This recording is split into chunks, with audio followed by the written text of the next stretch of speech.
just love a bargain. Though I had a financial career, I taught at Boston University Metropolitan College, and I taught a lot of Boston type history, including things such as, of course, the colonial period, the Victorian period. But I also brought into the aspect of business development, and during that period, over the last 30 years, I've done books on Baker's Chocolate, S.S. Pierce, Howard Johnson's, I'm doing a book right now on Wednesday is Prince Spaghetti Day. I know, and Anthony Martignetti was not related to us. But the whole idea was that the Christmas tree shops, which is my 90th book, was something that fell into my lap. We keep a summer house in Osterville. We live in the Back Bay. But one of my neighbors is Doreen Bilazikian, who, with her late husband, Chuck Bilazikian, had founded the Christmas tree shops in 1970. She had come to one of my lectures on Mattapan, because I have done books on the neighborhoods of Boston. She had been raised there, and though she basically had lived there many, many years ago, she bought so many books that I asked who she was.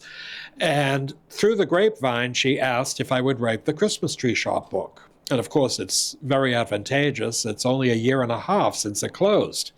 But seen here on the cover of the book, I feel is the most iconic of all of the stores, which was the Sagamore Bridge store. Not only was it the largest Irish cottage and, of course, the largest thatched roof in the world, but it also had a working weather vane on top of what was a working windmill. So not only did we see the Christmas tree shop logo as a weather vane turning, but the blades of this wonderful windmill was something that attracted attention. This idea was that not only was it something that we all shared in the memory of the Christmas tree shops, but with their wonderful slogan, which probably resonates in our minds, "Don't you just love a bargain?" Well, it truly was something that changed, in some ways, how people perceived Cape Cod. Tourists versus people that lived here year-round. And the Christmas tree shop, which was actually a singular, no S, was started in 1946 by Charles and Alice Matthews, who moved from New York to Cape Cod and purchased a small store at the corner of Route 6A and Willow Street in Yarmouthport. And the property included two smaller shops, the Wayside shop run by Catherine Gorley and Lavinia's Window run by Gladys Beasley. And both shops were considered antique and curiosity shops. Well, the Christmas tree shop offered Christmas-themed items such as decorations, ornaments, and small gifts. And the Matthews opened the store on Memorial Day and would close after Labor Day. And as the Massachusetts Blue laws did not allow business on Sundays, it was a struggle. The business went bankrupt in 1961 and was bought at auction by Don Winter, and he continued operation of the shop until 1970. And seen in this photograph, which is a postcard from about circa 1962, this was the barn shop. And we saw not only wonderful 3-foot-high choristers in the hayloft, but the entrance, where you would be greeted with the Matthews saying, "Merry Christmas," not "hello" or "welcome." Well, in some instances, the building, which is still standing at the corner of 6A and Willow Street, was originally the store of Dexter Payne. And built in 1865, it was a provision store, but it would actually be where he lived above the store. And seen here in a postcard of 1969, we see a roof parapet with Santa Claus in his red sleigh and his reindeer, along with a hodgepodge of things that would be sold by the store. Well, in that instance, we began to realize that Chuck and Doreen Bilazikians would start a store in 1970 that would eventually expand to 23 stores throughout New England and New York by 2003. The Christmas tree shops expanded in areas that not only had a large population, but where many people were already aware and shopped at them on Cape Cod. You might remember they would ask your zip code as you were checking out. And that zip code information meant, of course, the preponderance of a large number of people that would shop if a new store was open. In 1970, the story of the Christmas tree shops began when the Bilazikians traveled for a July 4th vacation on Cape Cod. And while there, Chuck had planned to meet with Don Winter of Yarmouthport to try and sell excess inventory from the Cambridge Coffee, Tea, and Spice House where he worked. Winner owned the Christmas tree shop, which he had bought in 1961 at auction after the Matthews declared bankruptcy. The store was in the closeout business, buying overstocked items at low cost and selling them at a bargain. And after meeting with Chuck, Winner casually asked, "Do you want to buy a business?" Well, Chuck and Doreen thought it over, and it seemed not only feasible but exciting. It was something they could do together. And in September of 1970, they made a $10,000 down payment that included money from credit cards, and they became the owners of the Christmas tree shop. Doreen said, "Our introduction to the retail business was trying to dispose of the merchandise that came with the business at the time of the purchase." Well, they began to advertise, and seen here, the Christmas tree shops included the front shop, the barn shop, and the back shop. These three shops would actually see the company rechristen the Christmas tree shops, plural. They offered Christmas cards and decorations, English bone china, silver, stainless steel, crystal, music boxes, stationery, jams and jellies, candles, soap, toys, furniture, wall decor, all at half the price. Now, the idea was, in that instance, you never knew what you would find when you went to the store.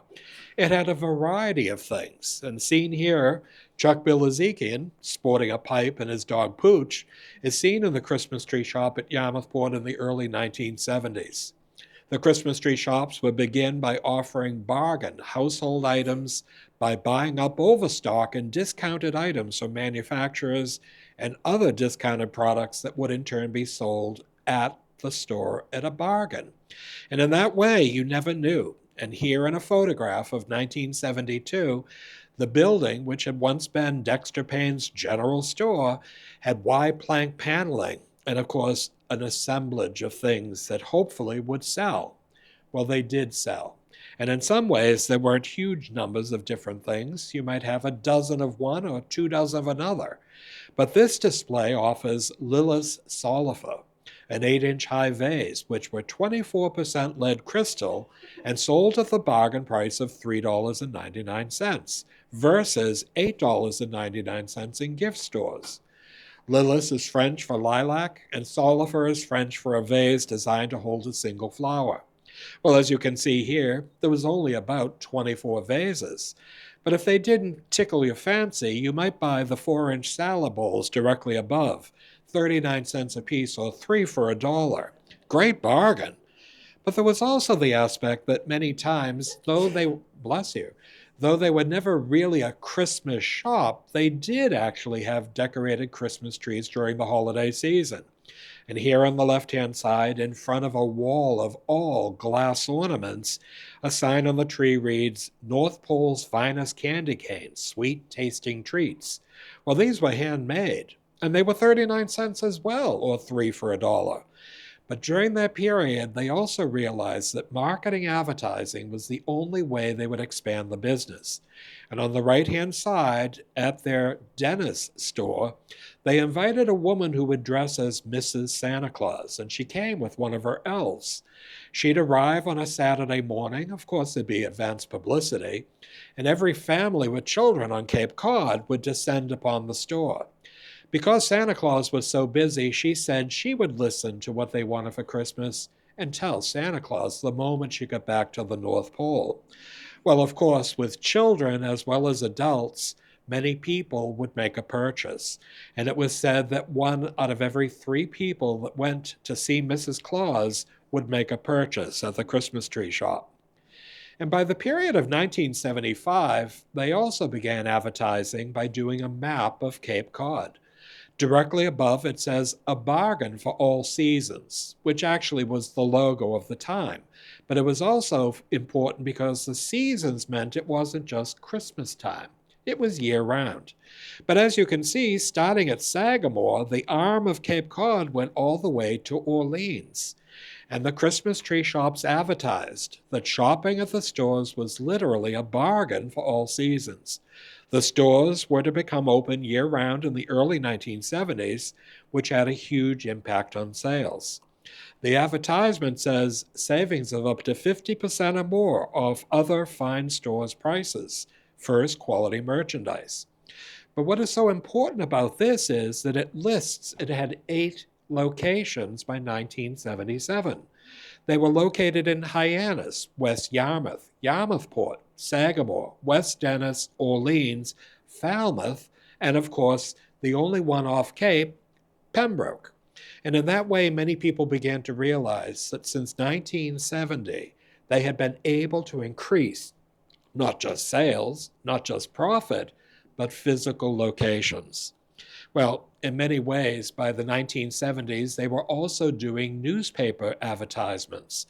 And seen here on the left, this was a supplement to the Patriot Ledger, the Cape Cod Sunday Times, the Enterprise, and would feasibly reach over 250,000 readers.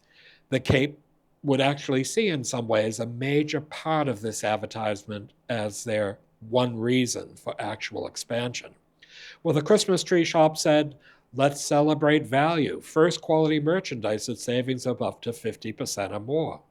Well, on the left-hand side, it wasn't just a supplement. This was 10 by 12 inches, and it was 18 pages in length, full color. But you couldn't refuse a caned rocking chair at $19.99, wooden duck decoys, a wooden train, or how about a ceramic umbrella stand? Well, on the right was a detail of one of the advertisements, which was actually crystal. This was from France, and it actually was something that had a clipper ship engraved on the glassware. So whether it was a wine glass, a brandy sifter, a hurricane lamp, or even a decanter, you could impress family and friends at something that was a bargain, but looked like $1 million. Well, by 1977, they also created a mission statement. You got to realize the Christmas tree shop was growing by leaps and bounds, and they had people of all walks of life working. And in that instance, they hoped that many people would actually identify with the company ilk or vibe. And what they created was something that many people realized was adhered to not just by the workers, but also by the owners. It said that the Christmas tree shop strived to be the premier value retailer by offering a unique and exciting shopping experience. We are committed to exceeding our customers' expectations in service, value, and selection. We foster a culture that sponsors growth and career opportunities for our employees in an atmosphere of respect and courtesy.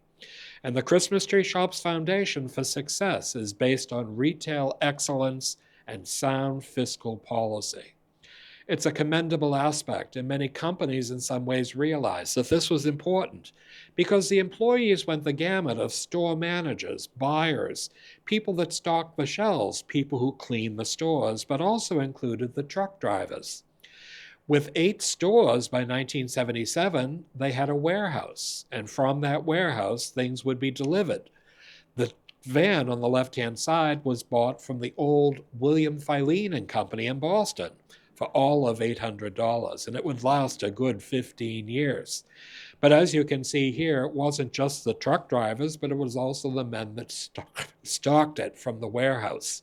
And in that way, it would grow not just in the 1970s, but in the 1980s, with sea containers coming from all ports in Europe and Asia, which actually would be brought to the Cape by tractor trailers. And these men, who had their CDL license, would actually see the containers coming into Moran Shipping Terminal in South Boston and all of an hour to come to Cape Cod. The aspect was incredible, and people would actually spend an average of 15 years of service with the Christmas tree shop. They did have a variety of different job opportunities, and one of them was called the Flying Squad. And this was a photograph from one of the newsletters that said that the Flying Squad is getting their wings, and they literally have angel wings. Well, the Flying Squad would travel to help with stocking a new store that was to open. They would also help any store that had an approaching ad shoot, or if a store was planning a large floor plan change. They could come and ask if the Flying Squad could help. Joyce Adams, a member of the squad, said that the squad offered a chance of moving up with the company, traveling to different stores, meeting new people, learning new skills, being involved from the beginning on a new venture for the Christmas tree shops. I consider it the Christmas tree shop MBA, and many people would actually join the company maybe become a member of the flying squad, learn every aspect of the business, and maybe become a store manager, an integral part of the growth of the company. But many people would also wear a smock. And you might remember people had different colored smocks at the Christmas tree shop. This is a young man by the name of Devin Flynn. He's in front of a billboard that actually was for safety of all people, not just employees, but also shoppers. There were different colored smocks. There was a blue smock, a green smock, and a red smock. It didn't really differ what color you had. Everything was the fact that you were an employee and your job was not a cookie cutter description. You did a variety of things. So if you wore a blue smock, you might say it was to ensure every customer leaves the store happy. If you wore a green smock, maybe it was to smile and greet every customer as they approach my register. And maybe if you wore a red smock, it was something that was to maintain our recovery standards throughout the day. Well, it was an important feature to realize. Employees were happy, and some of the things they were stocking on the shelves were incredibly unique. Well, this was Cape Cod air, something that we're breathing right now. But this was sold by the Christmas tree shops as a whimsical souvenir for tourists visiting Cape Cod. They were bottles containing genuine Cape Cod air that were made by the Christmas tree shops. There was a proviso that customers were cautioned, quote, to avoid contamination by ordinary air, do not remove the cork after crossing the Cape Cod Canal.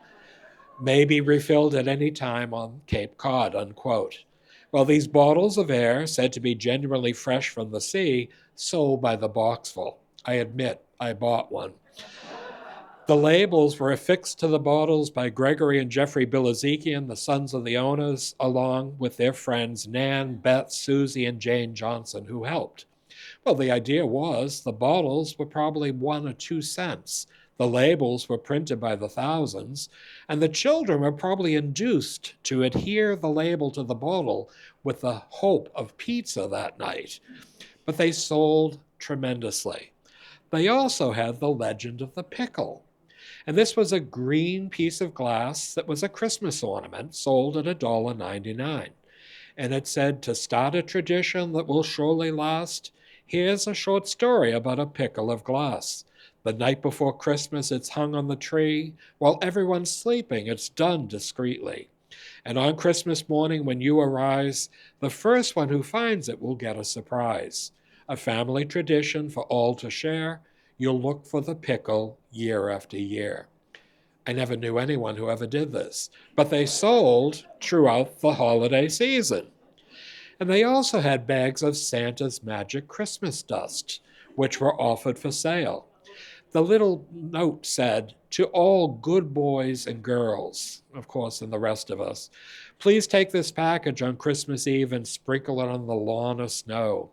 The glitter will shine in the moonlight and help me see your house, and the oats will help my reindeer find their way to your home.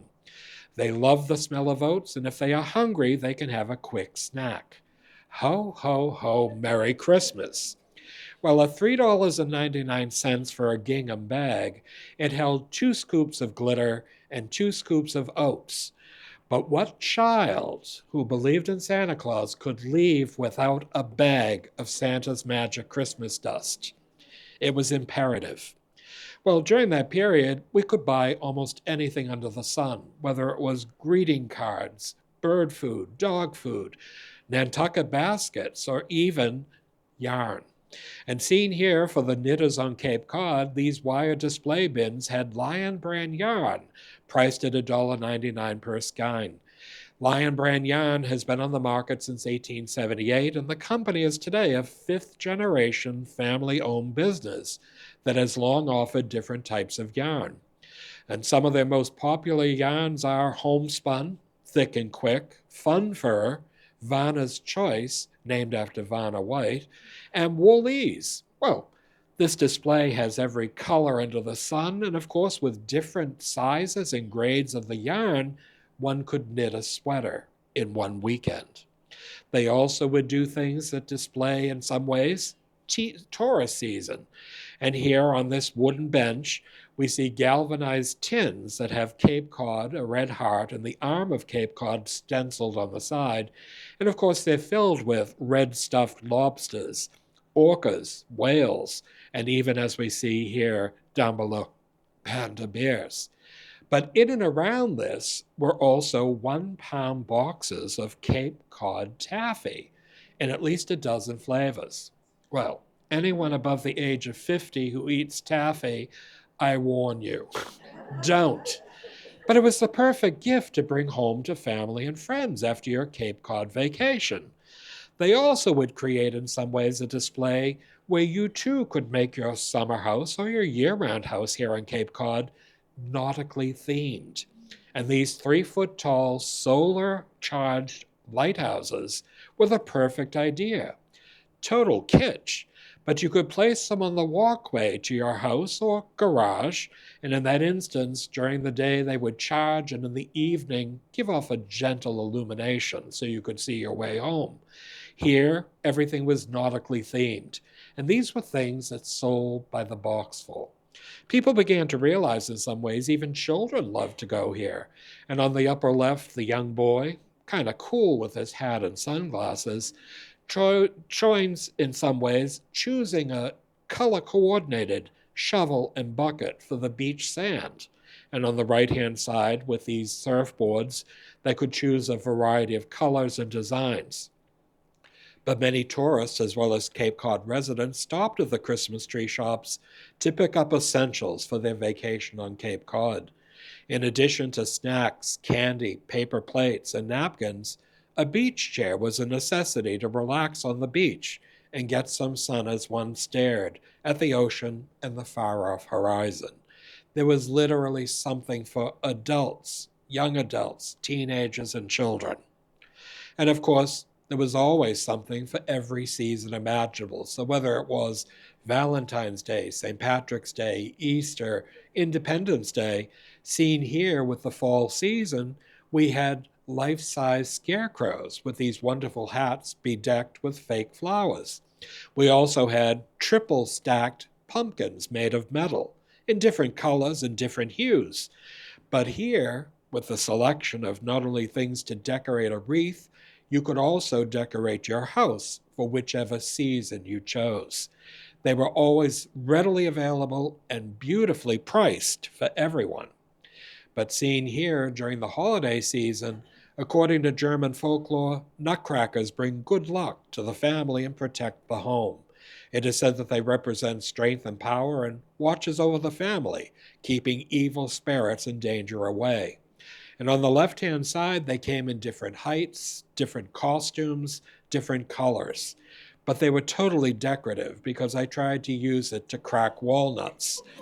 And the walnut emerged totally unscathed, though the nutcracker was broken. But they were fun and very inexpensive.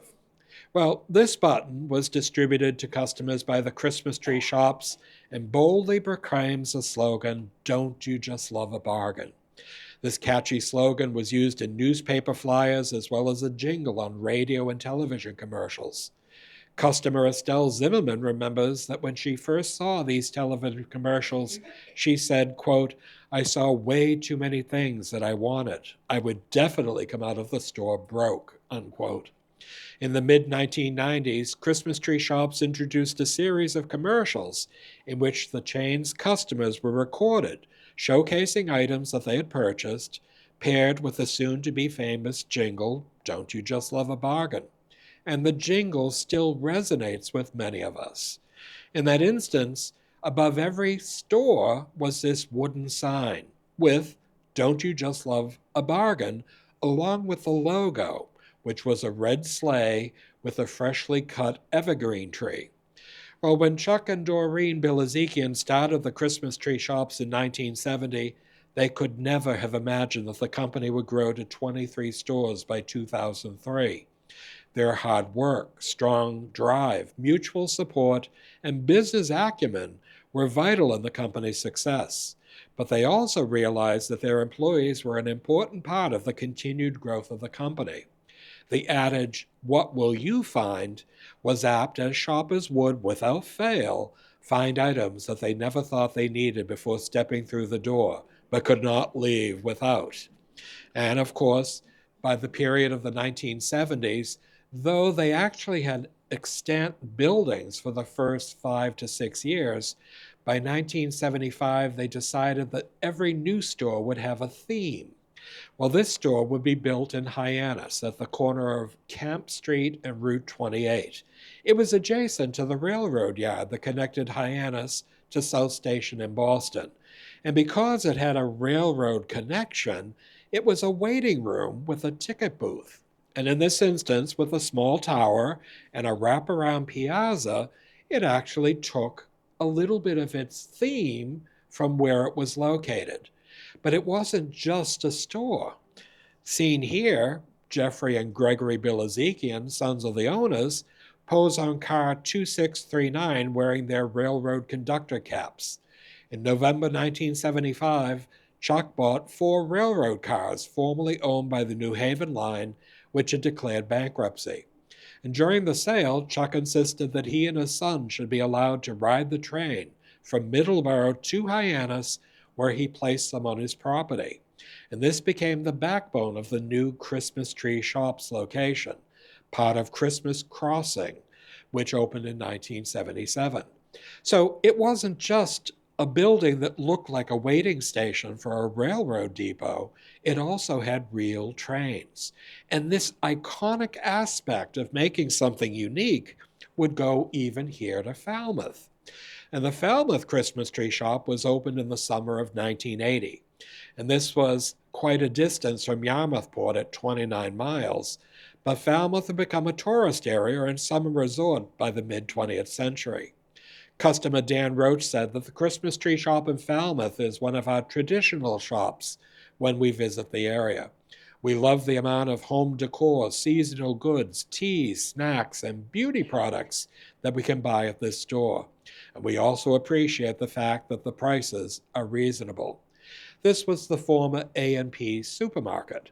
And of course, along with not only a cupola, a huge sign, but also these bronze awnings, it became a very fashionable store. And you can see the ribbon cutting on the lower right-hand side.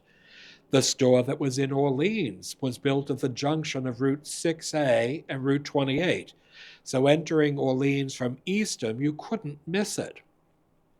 This was originally the site of the Sprague family estate, and they tore the mansion down of the man who actually had the first Howard Johnson restaurant franchise that still is located there and known as Bulldog Pub.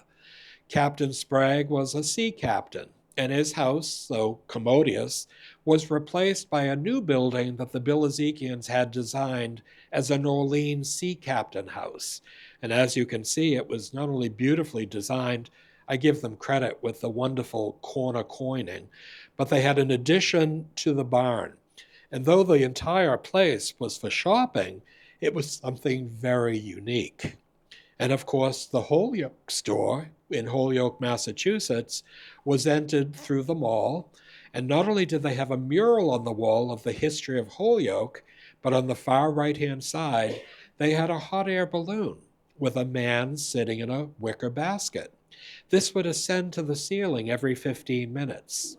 It didn't do anything other than ascend and descend, but it had hundreds of people watching this on a daily basis. Uniqueness attracts comment.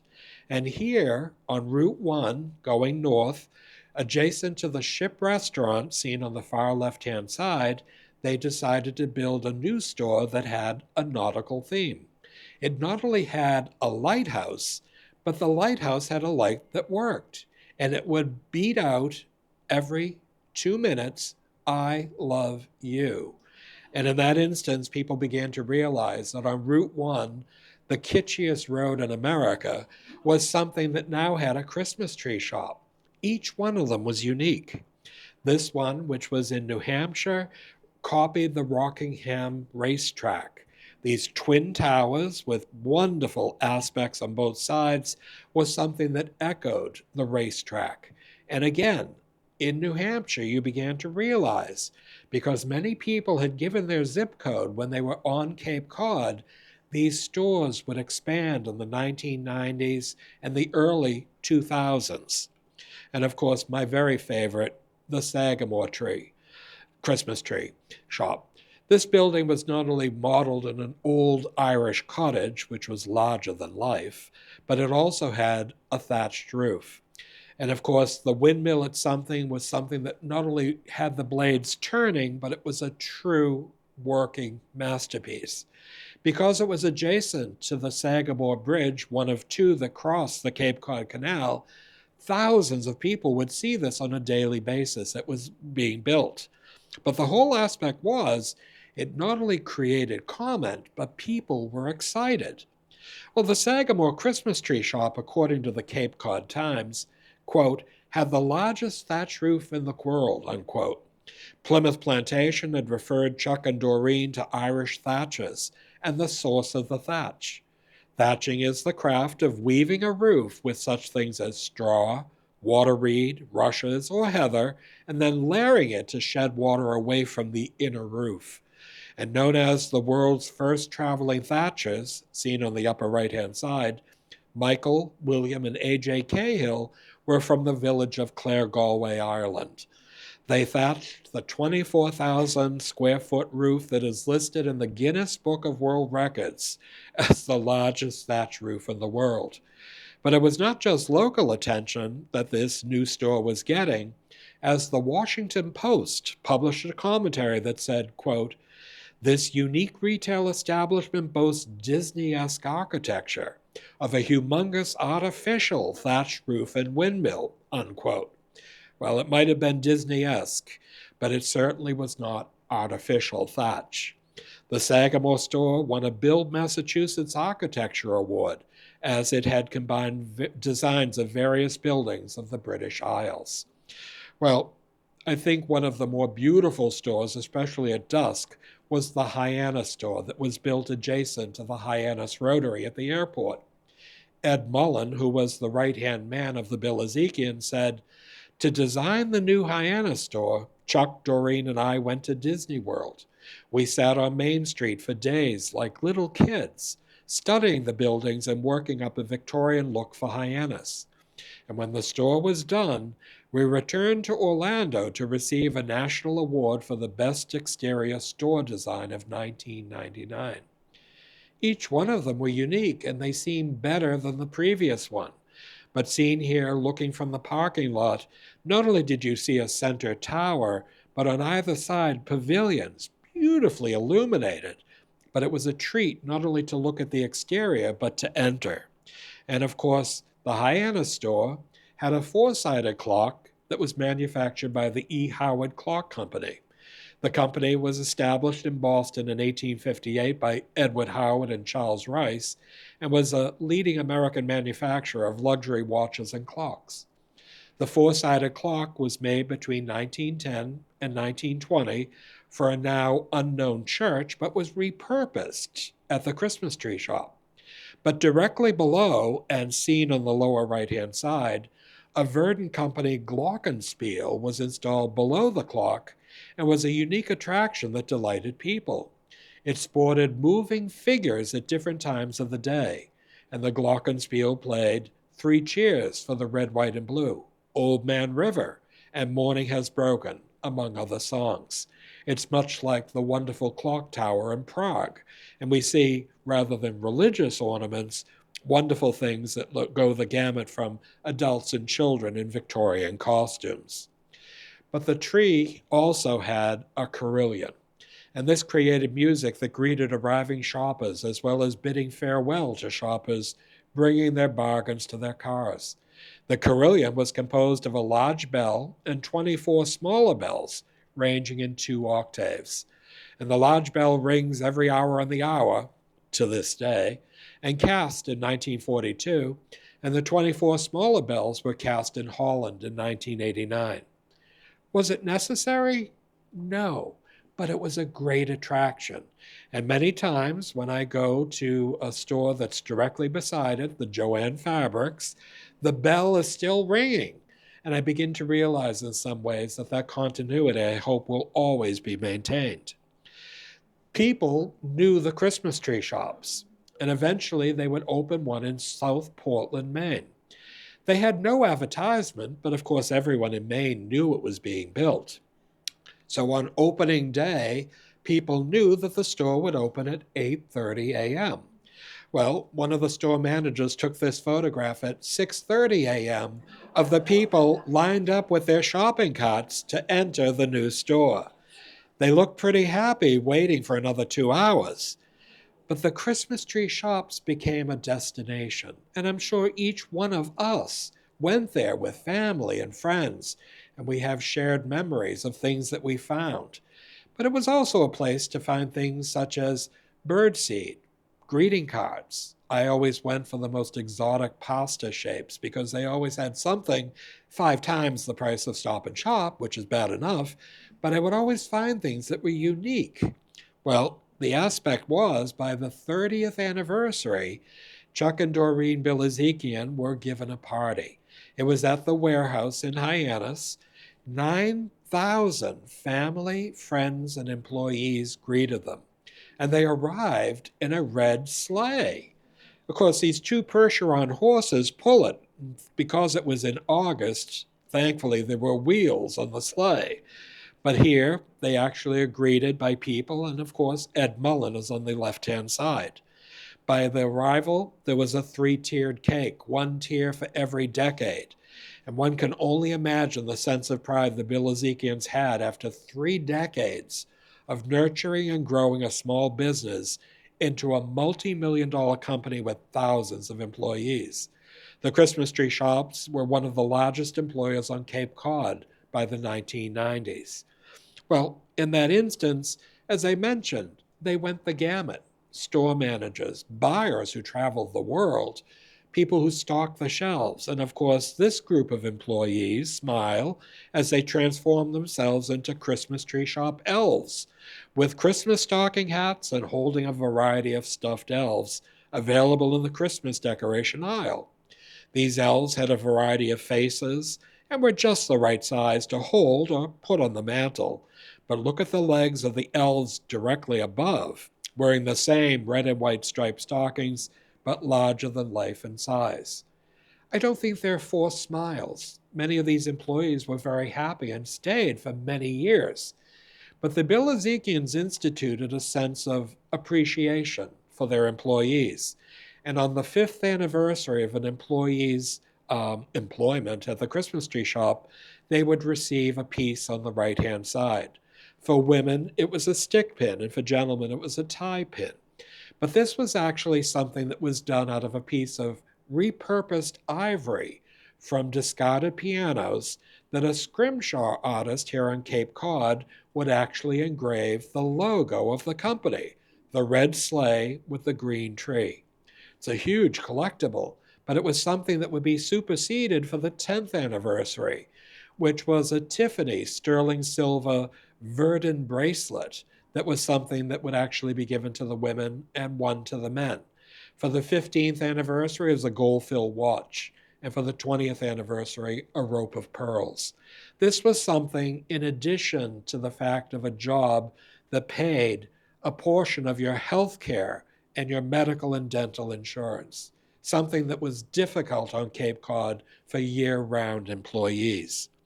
And here at the Pembroke store, employees posed for a group photograph after having collected a multitude of blue shopping carts from the parking lot. Obviously, it was a necessary chore, but they arranged the shopping carts in such a creative way with the large company logo seen in the background. I don't think I'd stand on one of the shopping carts, but they seemed happy, and also they were doing part of their job, which they loved. Well, in a lot of ways, the employees might be elves, but this young man was actually dressing as Santa Claus. A lot of people did this. It was fun. Santa Claus, which I was told actually that is his beard, it was actually not fake, dressed as Santa Claus, and we knew where he was because look at his wrists. They're actually bracelets with jingle bells. Well, men, women, children loved it. And people looked at this as something that not only here, this decal, which was designed by Doreen Bilezikian, was unfortunately never used. It was not only fun, but it would have made shoppers feel important as an authorized Christmas tree shopper when they placed it on their automobile bumper. Many people came to the Christmas tree shops on a regular basis, often with family and friends, as a day out exploring the aisles of the store, never knowing what one might find. Well, you did actually have a variety. And here, in a photograph of the early 1990s, these two women have just entered the store. Now, on the right-hand side in the back would always be the holiday-themed items. But you might remember the wonderful aroma of cinnamon every single time, not only for the summer, but the spring. Cinnamon is a very intoxicating smell, and it's something in a lot of ways people loved. But I can tell these two women have just arrived. Look at their shopping cart. It's empty. Well, not only did they begin to realize there were aisles and aisles of bargains, but this couple, after a morning of shopping for bargains at the Sagamore Christmas tree shop, customers Judy Shanahan and Nancy Peters take a well-deserved break, enjoying a rest while sitting in the sun on a white garden plastic bench priced at $99.99. Well, you never knew what you'd find, and of course, a sit-down was really quite fun after 2 hours of walking the store. And seen here, shoppers leave the Christmas tree shop in Albany, New York, the only one outside of New England, with bags of bargains during the holiday season. The woman on the right has a shopping bag that says, "'Tis the season to be jolly." Employee Kathy Cameron remembered that Chuck and Doreen put their trust in their employees. I worked with so many creative display artists and problem solvers. We did beautiful displays with just a few fixtures, and Chuck and Doreen brought us the most unique products and new trends. It was easy to highlight their finds. Beginning in the 1970s, the Bilezikians went to Hong Kong, where they were able to order larger shipments of different things that would be sold. And by the late 1970s, they had a cadre of buyers, both men and women, who went to India for brass goods, Portugal for Portuguese china, and to Poland to buy the reproduction Nantucket baskets that came in 12 different designs, everything of which was imported. So you had to realize these buyers scoured the world for inexpensive but unique things for us to buy. Well, unfortunately, the company was sold in 2003 to Bed Bath & Beyond. They weren't looking to sell, but the Bilezikians were approached and they were told, "We see that you have a very profitable and successful company." And they sold the company for $200 million in cash. Now that's surprising. Now, 2003, $200 million today would be about $475 million. I'll take half of that, okay? But the whole idea was the Bilezikians sold the name, the Christmas tree shops. They did not sell the property. So to this day, the Bilezikians have a company called Turtle Rock Properties that not only owns the Christmas tree shop locations, but has reinvested in apartment buildings, shopping malls, and many other different things. And of course, by the period of 2020, the Christmas tree shops would sell to a company called Handel Holdings. Now, in that instance, you had to realize this was a very profitable concern. We spent our money there. So when this appeared in the summer of 2003, and it said on CBS News, "The Wall Street Journal claims Christmas tree shops preparing to file for bankruptcy protection," I'm sure you were as shocked as I was. I couldn't imagine. It was the only place on Cape Cod to get wrapping paper and bows. But the whole idea was the company had changed. And in the teens of the 21st century, you began to realize in some ways the aisles were packed. There were bins outside and inside. And sometimes the things that were offered were not as unique as the things originally. But during that period, we remembered that in November of 2020, Bed Bath & Beyond sold the Christmas tree shops to Handel Holdings, a private company founded in 2020 for an undisclosed amount. It was sold at $475 million. In November 2021, the company quickly opened 19 pop-up holiday-themed stores across the United States, and these stores remained open through January of 2022.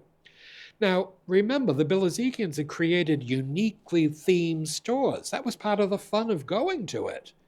But to open up 19 pop-up holiday-themed stores, we could do it in a closet here. It had no cachet, no interest. Might have been interesting merchandise, but it didn't have the cachet. It was also at the height of the pandemic, when most of us only left the house to do shopping at the grocery store. However, there seemed to be a problem as some stores were reported to be underproducing and were not as profitable as they had once been. Reuters reported that the United States bankruptcy judge Thomas Horan had converted the company's bankruptcy of a Chapter 11 to a Chapter 7 liquidation. Horan ordered a court-appointed trustee to oversee the process to ensure that employees were paid for hours worked during the recent going-out-of-business sale. And during the hearing, a lawyer for the Christmas tree shop said that store closing sales fell $14 million short of revenue projections. In that instance, you realize, rather than a Chapter 11 bankruptcy, the Chapter 7 liquidation allowed them to sell everything in the store, even shelving, to actually pay the debt, which was said to be at over $45 million. And seen here on the days that were closed, which was close to 4 weeks, these women manning the cash registers saw that all sales were final. And of course, it was an important feature to realize that it was something that would actually create comment. This doorway showed that fixtures, furniture, and equipment are for sale. All sales final, no returns. Last days. Today is the final days. But there's a handwritten sign on the left-hand side, and it says to our loyal customers, don't cry because it's over, smile because it happened. Well, in this chapter in the book, I call it a lament for the Christmas tree shops. And on August 12th of 2023, the Christmas shops were closed after massive liquidation sales. The Christmas tree shops were well-known bargain stores, selling food, toys, household furnishings, and Christmas decorations in stores that often resemble cottages, mansions, and lighthouses. The closure of these once popular stores was incredulous, and as Gene Cooper of East Hampton poignantly said, quote, every time you come, there's always a lot of people here, and everybody comes for the sales. I'm sure it's going to be missed by a lot of people, me especially, unquote. It was the end of an era for the Christmas tree shops. Well, seen here, news, not only on television, radio, and of course newspapers, saying goodbye. Shoppers lament loss of store.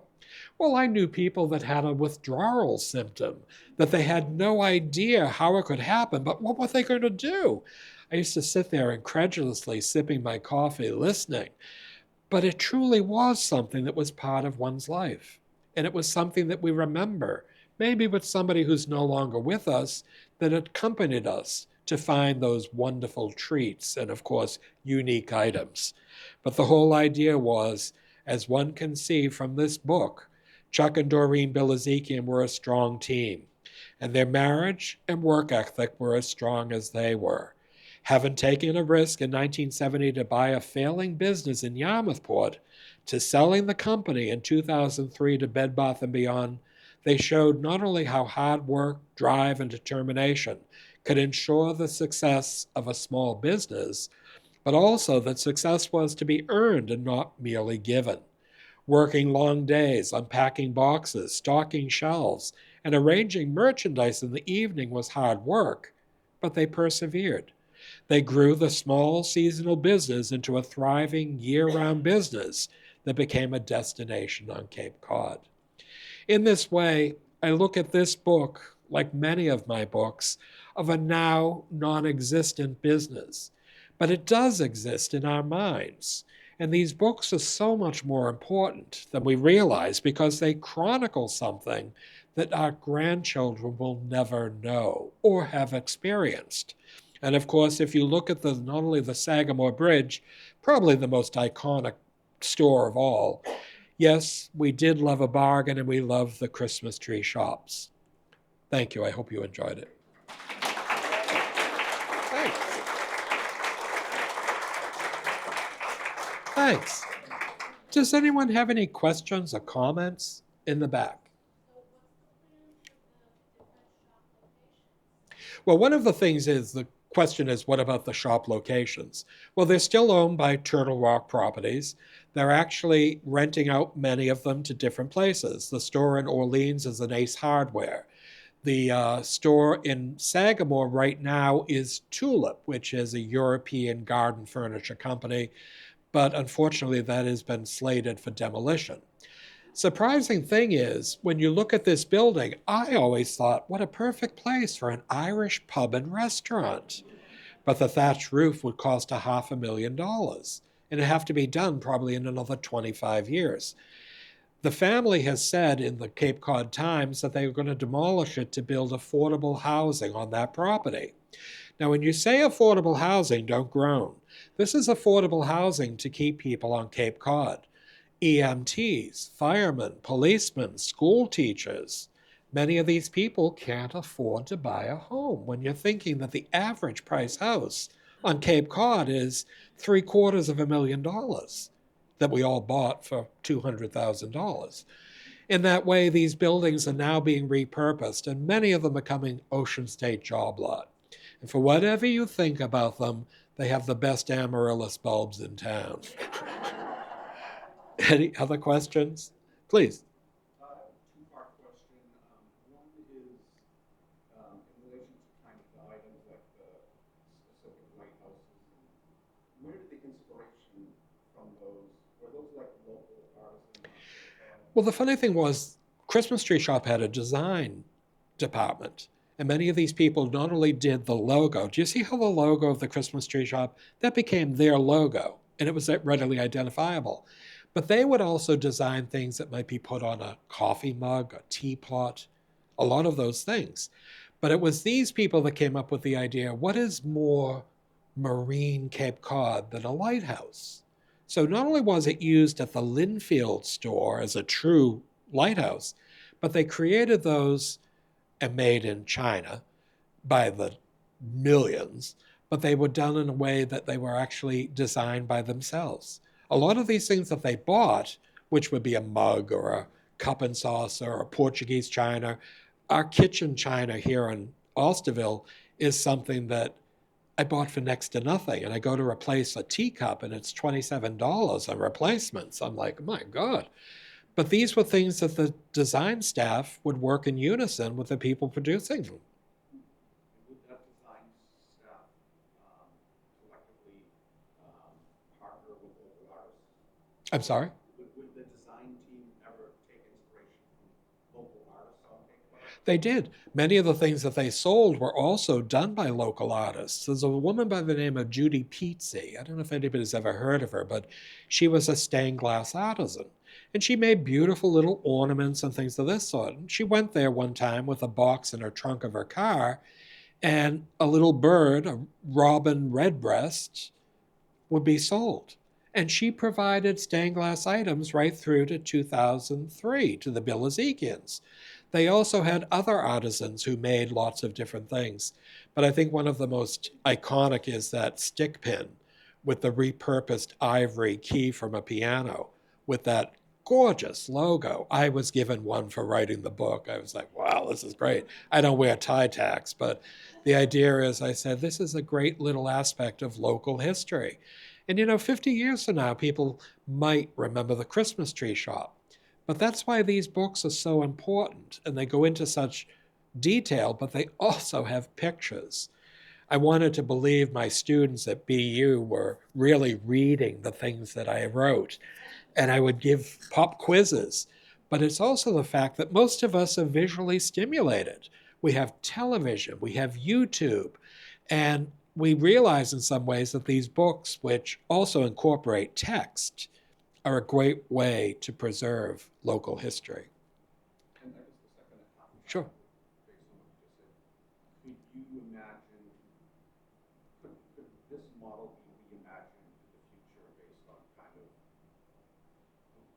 course. Could it be reimagined? Yes. It's just like Howard Johnson could be reimagined. But the idea is, in some ways, we have runner-ups like Ocean State Job Lot that now provide, in some instances, a lot of the same type of things, but it's nowhere near as unique.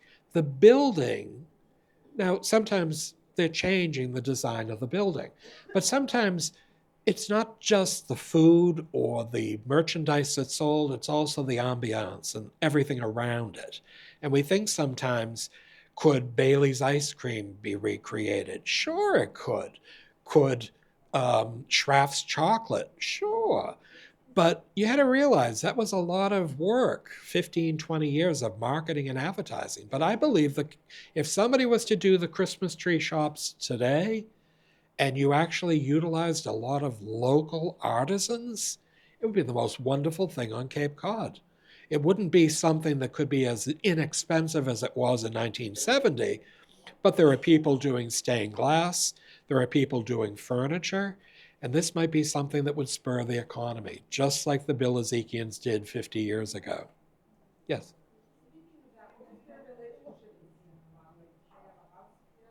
Well, Doreen Bilezikian and her husband are, well, this is the fun thing. Doreen Bilezikian was raised in Dorchester, and she lived about 4 blocks away from her husband's mother when she was raised in Dorchester.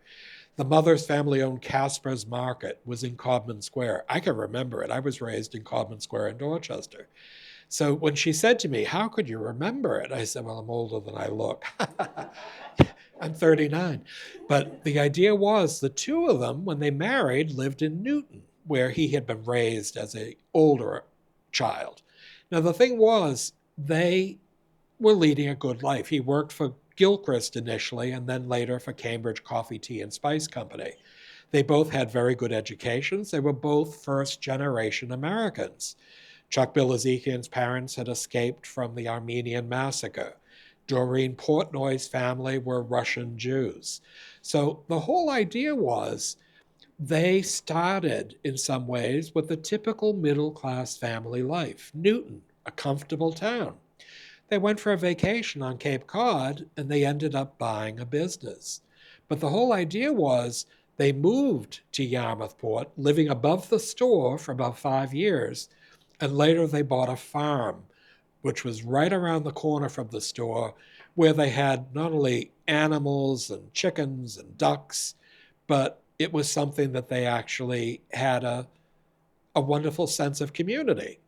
Later, they purchased a house in Osterville, and they had a house in Palm Beach, where they still have it, but Chuck died in 2016. So these were people in a lot of ways that were solid, first-class, middle-class people, first-generation middle-class people, who in that instance, all of us, hard work and drive, made it a success.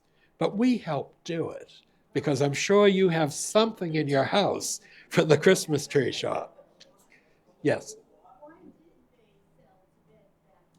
Well, the story that was given to me by Mrs. Bilezikian was that they weren't looking to sell.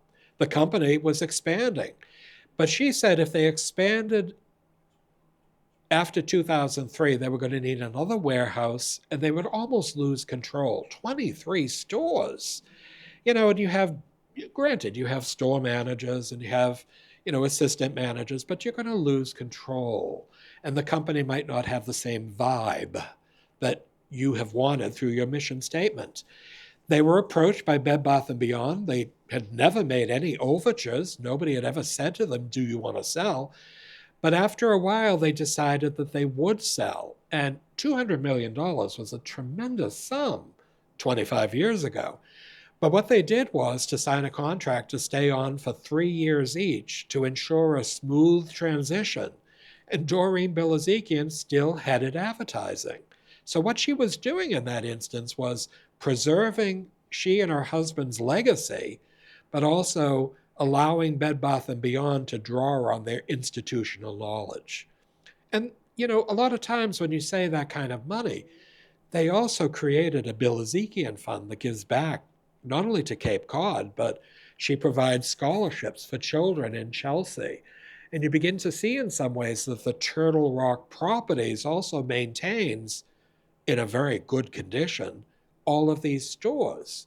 So they're doing more than many people realize with their income. And they're lauded many times. Heritage Gardens has seen tremendous donations.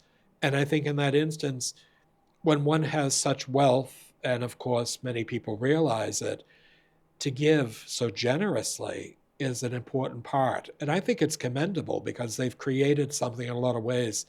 It's a legacy on Cape Cod. Please. Is there a connection with the current store Just Picked and Balzac family? Yes, the store Just Picked is at the corner of 6A and Willow Street, the original store. It's owned by the son, Gregory Bilezikian. I don't know if you know Just Picked, it's a great store. But not only do they have things similar to the Christmas tree shops downstairs and upstairs, a little more expensive than Christmas tree shop, they now have a wine shop in the back and very good wines. So I think in that instance, you have to realize the sons, one, Jeffrey runs the foundation, and the young boy, Gregory, actually runs the business, so to speak. You begin to realize they have as much that they're giving back to the community as their parents. So it's a wonderful thing, Just Picked. But he also owns a coffee shop in Yarmouth, and I can't remember the name of it, but it's a Lighthouse Keepers, yes. Great place. Any other questions? Yes.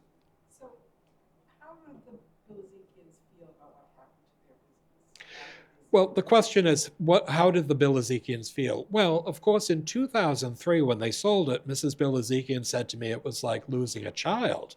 This was something she had built with her husband. This was their lives. You know, how would you identify yourself? Who am I now? I've sold it. For 3 years, they worked to maintain it. So when it was actually to go bankrupt in 2023, she said, I'd already lost my child. So I was sad, but I was not as sad as having lost it 20 years previously. And I think we can imagine what it's like when you lose something that is an integral part of your identity. It can be gut-wrenching. And I think in that instance, it was something in some ways that was. But they must have been very proud for the next 20 years that Bed Bath & Beyond continued to make a success of it, and that they sold it as well. But it was something that was really quite an interesting thing. Yes. How many locations did Bed Bath & Beyond have after they acquired? There were almost 80 in 16 states. So, you know, when you think of Bed Bath & Beyond, I mean, all right, I granted, I bought towels and shower curtains for my Boston house and things like that. I don't like to shop. I never had time. I was working all the time and teaching college at night.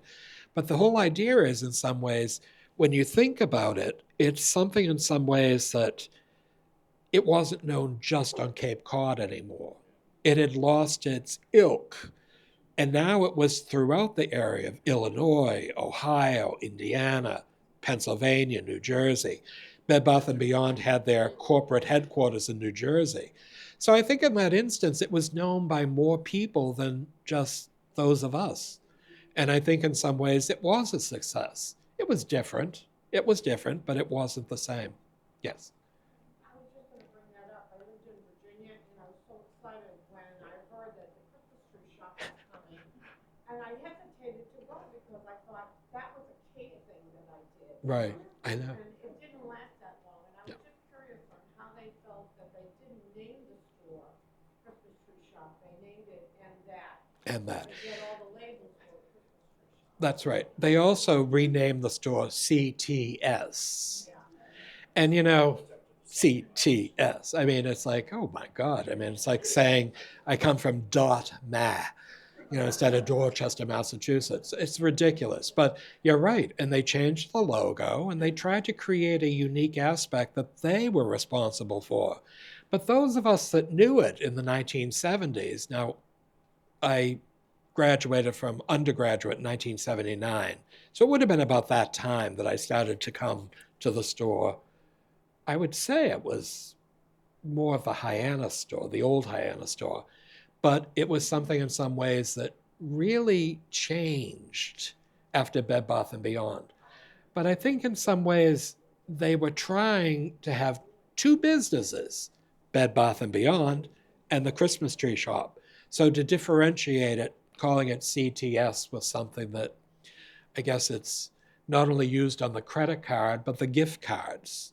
And it was something, no longer do they use the logo. There might have been a flamingo or a wicker basket. And those were things that changed the identity. You know, my idea is when you brand a company, you brand it. So it's not just the logo with the font, but it's also the logo of the sleigh and the evergreen tree. So I think in some ways things changed. And I think in a lot of ways, maybe they did outgrow their whole concept. But the problem was that Handel Holdings, who had $45 million in debt, could not refinance. And they were paying 29% interest. And by not allowing them to refinance, they went bankrupt. So it was a terrible thing, but it was unavoidable. I mean, if we had $45 million debt ourselves, I had a credit card come to me recently that said, we're raising your rate to 37%. And I said, why? I'm always on time. I pay it off in a month. And they said, that's our new rate. I said, well, you can keep your card. One last question. No one? Well, thank you. One of the things is I want to say about the books, I hope you'll consider filling out a sheet to support 8 Cousins. These are things that's unavoidable. I've given many lectures in my 35 years that the books didn't arrive. It's unfortunate, but the whole idea is try to buy locally because it does support your local business. And thank you to the Falmouth Library.